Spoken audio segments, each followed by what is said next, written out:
Ladies and gentlemen, welcome to Future Forward. My name is Bongani, the young man feeling like Pico because he's breaking the mental shackles. This is the show where we tackle the latest advancements in the fourth industrial revolution. And today we are broadcasting from the University of Johannesburg, a leading institution in the development and research of cutting-edge technology.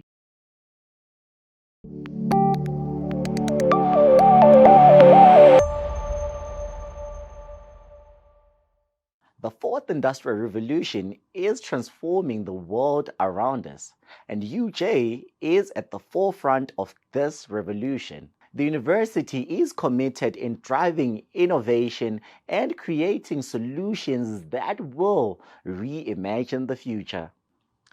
In today's episode, we are going on an exciting journey. Guess where the journey is leading? All roads were leading to TUT, where we got to experience their leg of the launch of the AI Institute. And then we head straight to the JBS Park for a 2-day hackathon. That was quite interesting and future forward.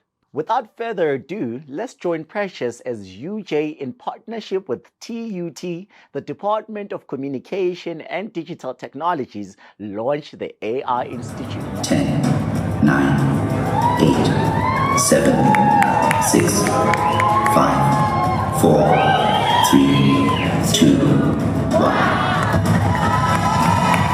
Hello everyone, my name is Precious Mapute and UJTV is here at Tshwane University of Technology. We're here to launch the TUT leg of the Artificial Intelligence Hub. Last year, the University of Johannesburg's Faculty of Engineering and the Built Environment launched the Artificial Intelligence Hub. But today, we're here to launch the TUT Hub. Let's go inside and see what's going on.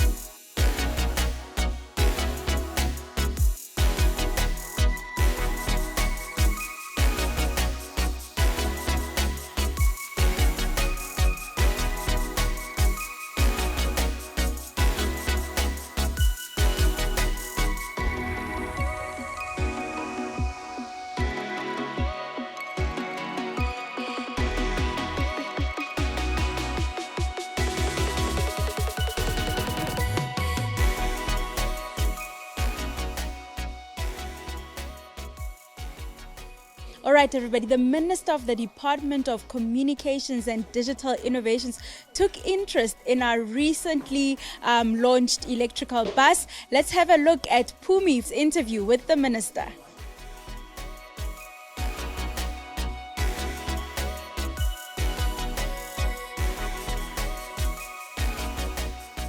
Good afternoon, my name is Pumelele Dlamini and we are coming to you from TUT today. It is the TUT AI Hub launch and with us we've got the Minister who will be telling us all about this fantastic bus ride, and I of course was fortunate enough to be in the same bus with you. So how was the experience? It's an amazing experience, especially knowing that we are exporting so many carbon emitting cars to Europe. And we've been given a deadline of 2030 or 2035 that if we are not electric in as far as our cars are concerned, they will stop importing our cars. This to me sparks hope, belief that we are going to meet those requirements. For the first time in an electric bus, I was tempted to drive it and I got cold feet. All I'm excited about is a South African talent in display, South African creativity in display by an African in South Africa. Yeah. It means an opportunity, a moment of taking our future to our own hands is being proven through this bus. This bus is a proof that South Africans have their future in their own hands. They must stand up and just take it, drive it, make it.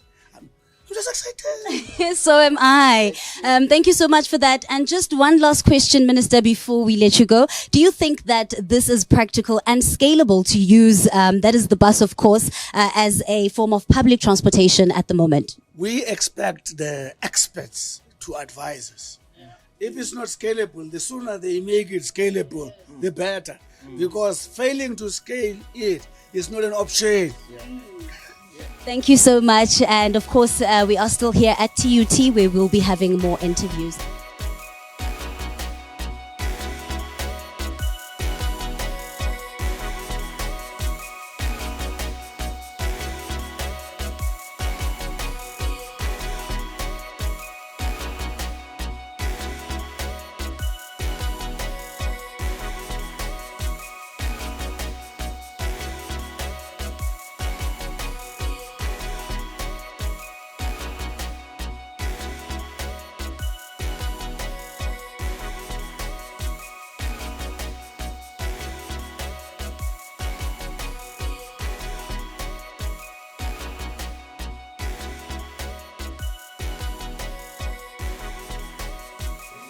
All right, ladies and gentlemen, I have the new VC of the University of Johannesburg, Professor Mpedi, with me.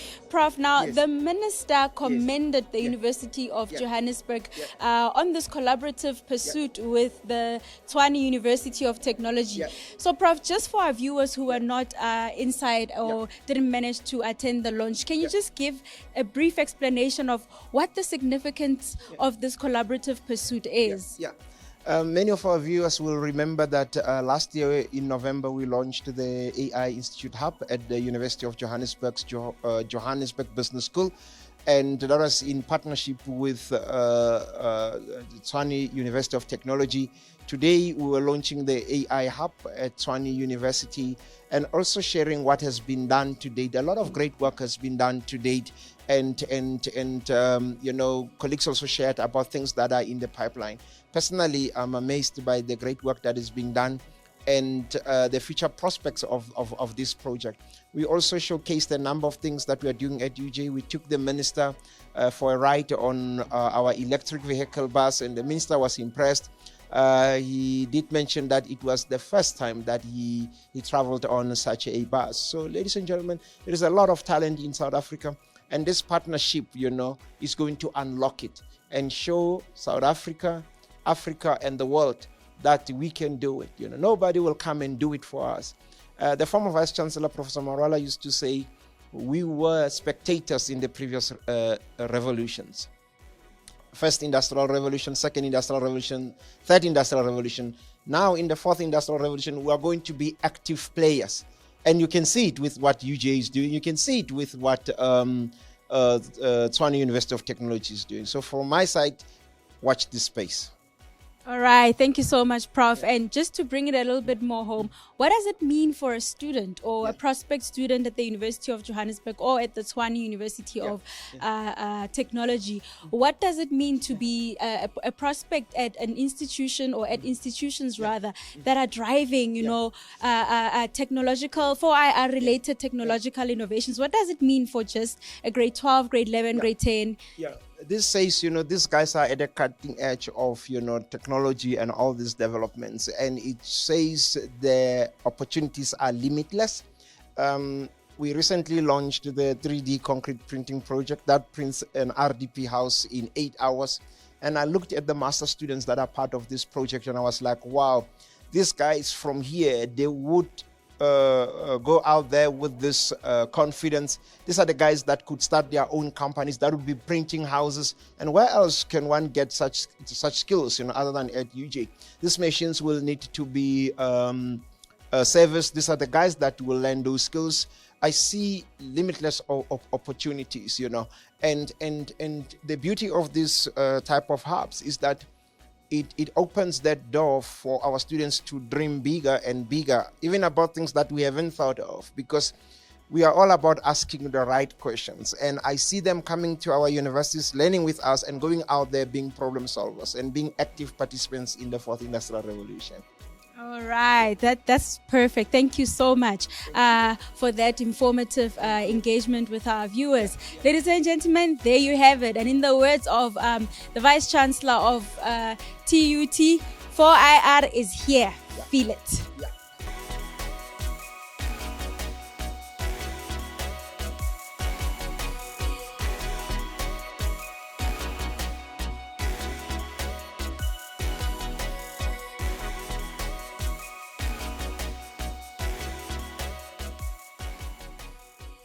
The launch of the AI Institute, the TUT leg, was indeed success. As you can see that Precious got to engage with the minister and the VC in our very own electric bus. Speaking of the relationship between UJ and the government, I had the privilege to attend a 2-day hackathon at the JBS Park. Here's what went down.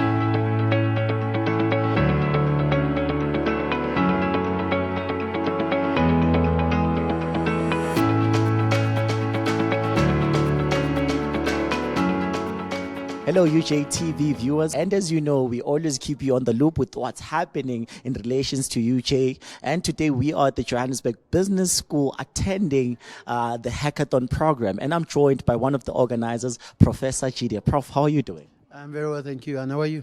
Wonderful, thanks, especially with the prospects that we're receiving from this event. How did it come about, Prof? Well, hackathons, as you may know, are opportunities to solve over a short span of time. So you bring experts together. There are different kinds of hackathon. You can open it up to the public, meaning anybody can bring their laptops and try to solve. Usually there's a prize money to be won. Our model is a little bit different though. So our model is we train a lot of young people over time. Then the government, when they have a problem, they bring them to us. And then we just solve with this particular cohort of people that already have specific skills that we are aware of. So it's going well, yeah. Wow. Well, the set of people that are coming with their computers to try and solve problems, programming. So who are those people that we're having today? As you're saying that your model is different. Yes, these guys are guys from the JBS Innovation Lab. Under my mentoring, some of them have been with me for 3 or 4 years. Some are new in my team as well. And then the way to get in would be a trial. So I always run periodic trials. In these trials, you would come in, doesn't matter what you're studying, you could come in from any background, philosophy, further, you can come from architecture. I've got guys who come in from accounting, and you complete a couple of tasks.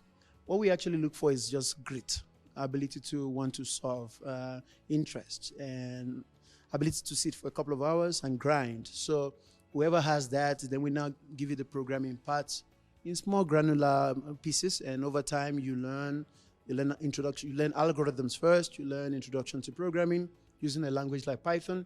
Then you learn how to create mobile and web applications. And we also create video games and VR experiences. Wow. So that means even a person like myself from a film background, I can actually come and join the hackathon and be a hacker as well. So, Prof, as you are saying, how many guys do you have today for this program specifically? Absolutely. On the ground, I've got 35 hackers on the ground. I have an extra 20 in the cloud, across Africa, across 6 countries. So those guys are part of a social project that I run. It's called Grit Lab Africa. And those guys are connected in their home countries, joining on. And they've been working with us for about a few weeks leading to this hackathon. So we're all on the same wavelength with them. They have written chunks of code that we've plugged in here. Some of them are receiving tasks or giving us tasks on the side as well. So I've got those ones there in the cloud. Then the guys on the ground are 35. You've seen them in the lab. Those guys are also on the ground. Those guys have been with us for some time. Out of that 35, I've got about 5 guys that passed a trial yesterday. So those ones are very fresh. So we're also teaching them new stuff, and they're part of the team now. Wow, imagine they are new and they are already part of the hackathon. How amazing is that? So given that, how many of the ones that we have on the ground that are UJ students are all the 35 UJ students? Oh, no, not all of them are UJ students. Some of them are part of the Grit Lab Africa, but because they are in the Johannesburg metropolis, so they could just join us in person. But I would just say about 30 of them are UJ students from across different faculties at UJ. We have marketing students here. We have students from accounting, management, business management, IT disciplines, and even engineering. Yeah. So this goes to you there as a student that no matter the background or your faculty that you add, you are welcome to learn more about programming and being a hacker. On that being said, Prof, I also wanted to understand now, how long will they be hacking? I saw in the program the time, I'm like, disbelief. Yeah. So everything comes to about 34 hours, and there's no sleep. There's no napping as well. But leading to this hackathon, yesterday everybody got 8 hours of sleep in the minimum. I made sure I enforced that. So we kicked everybody out of the lab yesterday to go and prepare. So we're here. We're used to this, by the way. So when it's not an event, we're still in the lab solving on long hours. We do this almost every week. So the hours is not a problem. We've even done hackathons for 72 hours. Our longest hackathon that dates back in 2019 was for a company called Abesaid, and it was 120 hours with just naps of 2 hours between each day. It was 5 days, Monday to Friday. So we're built like this. We learn. Your body learns this over time. It's like being an athlete, you know? Yeah. First you run 2Ks, now you run 4Ks, now you run 6Ks. Similar to that. So your body remembers that. Well, y'all are definitely our machines. So caution there. If you are coming to join the hackathon or be part of the hackers, just know that sleep is minimal as you're going to be putting in the work. Moving from that, Prof, we are having sponsors today. We're having stakeholders. Can you tell us more about stakeholders that we have today? Absolutely. So today we had SACNASP, which is the South African Council of Scientific Professionals. We had CIPC here. CIPC is the IP Commission that registers companies. We had quite a lot. We have the CSI, Center for Science and Innovation. And one thing about them is that they all want the same thing. They want solutions. And they prefer to come to institutions for solutions. And our graduates most times are unprepared because what they learn most times in the classroom is just theory. So it's a low-hanging fruit for a government entity to talk to a university to get the kind of students we have. I don't call them students, I call them soldiers that are trained both in theory in the classroom and in practice and how to grind, and then we can solve for them.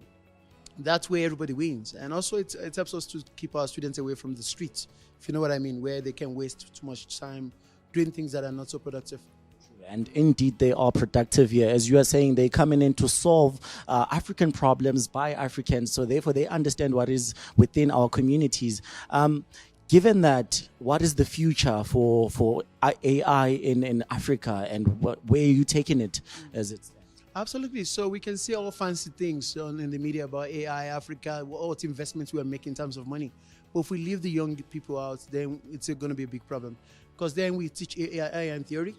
Then we still go to China, India, we buy software out of the box and we just use this at the end of the day. The consequence of that is also that we cannot create our own indigenous AI solutions that speak to our languages, Bantu languages, all African languages, and those are the things that we can do if we were to groom our own young people to be able to be skilled in this space. So the future is we need to make investments in training. We need to buy them facilities, state-of-the-art technology, and then we need the right mentors in the space. And with that, in the next couple of years, you see the biggest AI solutions coming out of Africa. And when you see the team, you'll be shocked because there'll be local people actually who are not from a rich background, who actually studied a regular thing in a university, and they'll be the ones creating these solutions. That sounds so amazing. Prof, I couldn't be so grateful for inviting us, and I'm sure our viewers are also delighted to hear such, and they should be. Those that are interested, I'm sure you're going to be getting more people that want to be part of the hackathons and being hackers. Thank you so much.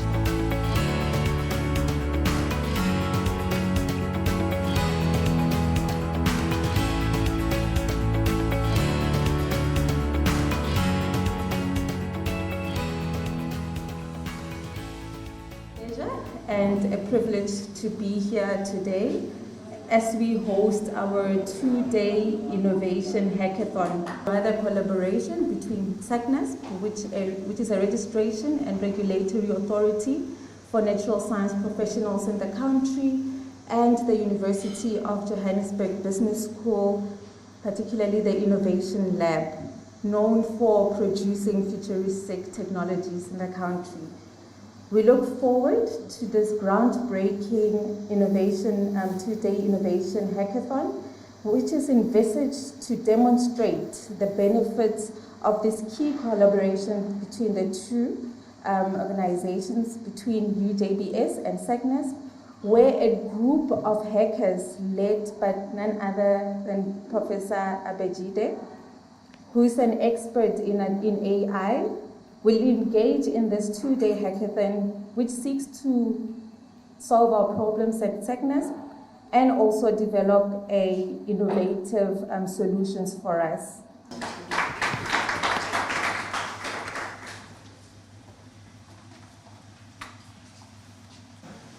Then we're also acutely aware that what we do here is not just training people in technology. We also want to train leaders that will have an impact on society, that will change this notion of entitlement, and that will care about the planet, care about the fellow being and human being, and the planet and its sustainability.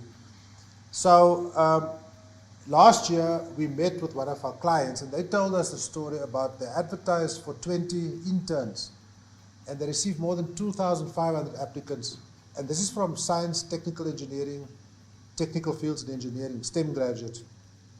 2,000, and I said it can't be that we have 2,000 people walking the streets with this type of degrees.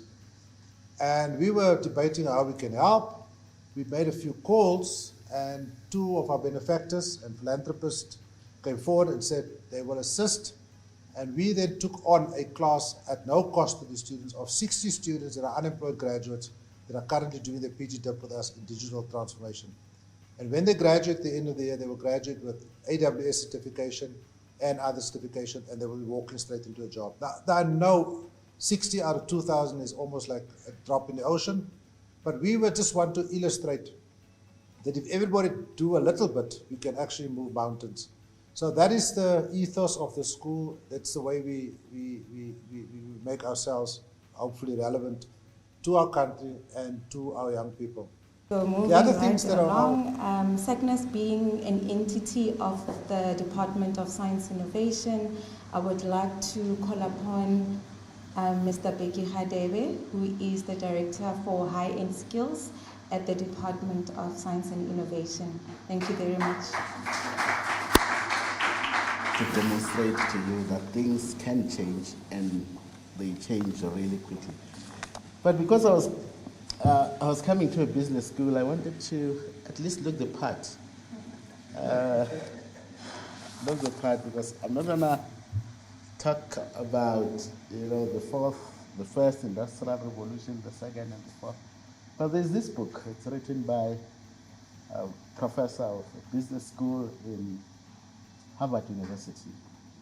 Moving right along, we will invite Professor Katuchelo Napawe, who is the chairperson for the South African Council for Natural Scientific Professions.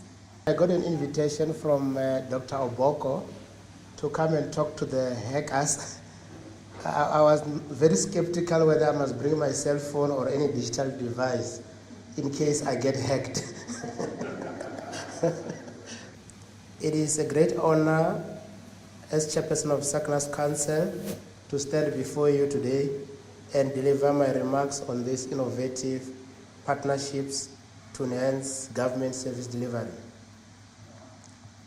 This groundbreaking two-day innovation hackathon signifies the result of a joint venture between SACNAS and UJ Business School that seeks to harness the power of AI and digital technologies in general to enhance government service delivery and in return optimize customer service. This partnership has therefore identified strategic areas to improve the efficiency, accessibility, and effectiveness of SACNAS services by leveraging on the AI-based expertise and resources of UJ Business School. Perhaps allow me to provide a very brief introduction on the South African Council for Natural Scientific Professions, SACNAS. We were established as a regulatory and registration authority for natural scientific professions by the Natural Science Profession Act of Parliament in 2003, which was subsequently amended by the Science and Technology Laws Amendment Act in 2014. The Council is mandated by the Executive Authority, who is the Minister of Higher Education, Science and Innovation, to implement the provisions of this Act. As the Council, we strive on our vision to lead the development and advancement of natural science professions. We are also fully committed to our mission to provide an efficient statutory council for the recruitment, registration, regulation, and advancement of the natural scientific professions to ensure high-quality services for economic growth and societal benefits. To our next speaker, Dr. Nompumelelo Oboko. She is the Chief Executive Officer at SECNASP, and she will be giving a talk on preparing a future-proof SECNASP, artificial intelligence-powered operations. Over to you, CEO. Thank you. Wow, we are finally here. And I think it has been a dream that is now being realized with Professor Abedije, really to prepare us and to plan for a future-proof SACNASP using AI-powered operations. It has been a remarkable journey, I must say, and an exciting one, if I may add. And I would like to thank really Professor Abedije and Ms. Mosehana for their visionary insights and for the extra efforts that they have put in to make this day a reality. And I have no doubt really that this 2-day innovation hackathon will deliver amazing results for SACNASP. It is a first for us to explore and embrace AI-driven solutions in some of our strategic operations to be future-ready. And as we move right along, I will invite the man who needs no introduction, Prof. Abedije, who is an expert in AI and machine learning. We look forward to your talk on the planned technological solutions for SACNASP. Over to you, Prof. I want to thank everybody that is here today. I share your enthusiasm. My hackers are even way more excited than you are. We cannot wait for this administration to be out of the way so that we can get started. I haven't listened to all of the pain points that SACNASP has shared with us. We are in AI and applications. We also do all sort of technological things that are not even exactly AI, but they can solve automation, like Dr. Boko alluded to. So I'm just going to touch on a few things to expect for tomorrow. So we're here tomorrow and we're not sleeping. We have a lot of Red Bull to keep us going. One of the biggest challenges the SACNASP has is responding to queries. So they have a lot of queries and it leads to frustration on the side of stakeholders. And we have discussed that with them. They don't have the manpower on the ground to respond to all of those emails. So we could just channel these guys to chatbots to assist conversational AI. So we are building one for that, a very robust one. By tomorrow, you get to exploit, you get a link, everybody gets to see it on their phones, you get to play with it. Registration is the biggest pain point, as my colleague alluded to. And for that, we are using several AI algorithms to get the data of every university offering every science degree qualification at every level and every TVET college. And as I speak to you, the database is almost complete. Because the process they had before was for every application to go and start asking those questions. So finally, we have it in one database. And what that means is that we can write apps on top of it. And even stakeholders across universities can check if their qualification is registrable. So on that platform, on that data, we're going to build mobile apps on it overnight. We build web apps on it overnight. And you can all interact with these things by this time tomorrow. It came out of the conversation as well that with such change, you need to rebrand. Twitter has been rebranding for about 5 times now. The birds just keep changing. Why is rebranding very important? Because your clients might not know of the effort you're putting in changing, in improving your services. So as well, we have several designs for rebranding. As part of rebranding, we have several logos, a gallery of logos for your stakeholders to pick from that represent science. We saw you're stuck with your blue and your green, so we're not changing that.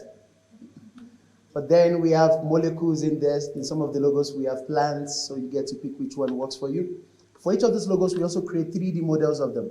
So if you have screens by your reception, you can display them And we are working on 3D models of your directors and your stakeholders describing what they describe on their website. So that if people come to your website, the videos they see are not actually videos, but kind of like, if you like, AI model that actually explains what you do. Last but not least, you expect some solutions in terms of outreach. Matidiso, that's for you. I know you are the person in terms of outreach. So we are working on some games for you when you go to those schools.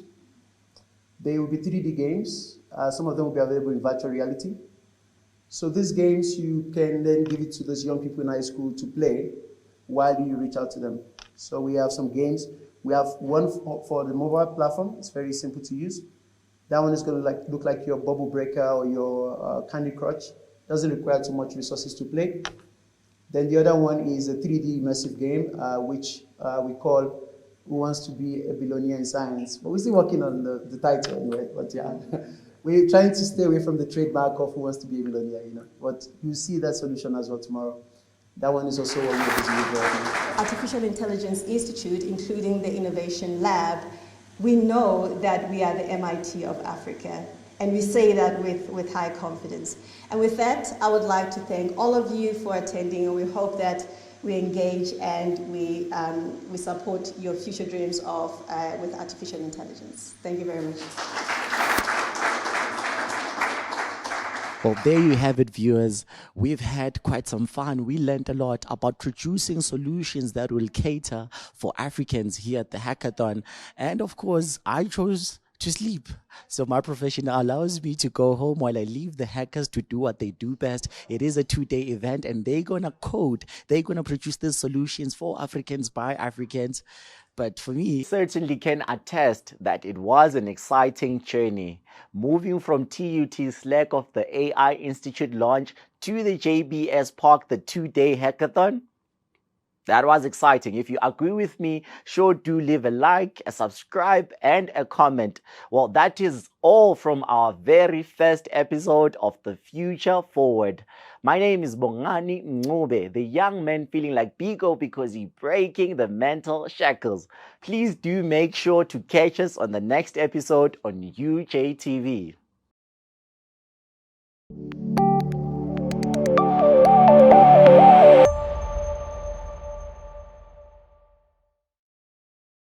The University of Johannesburg, the future reimagined.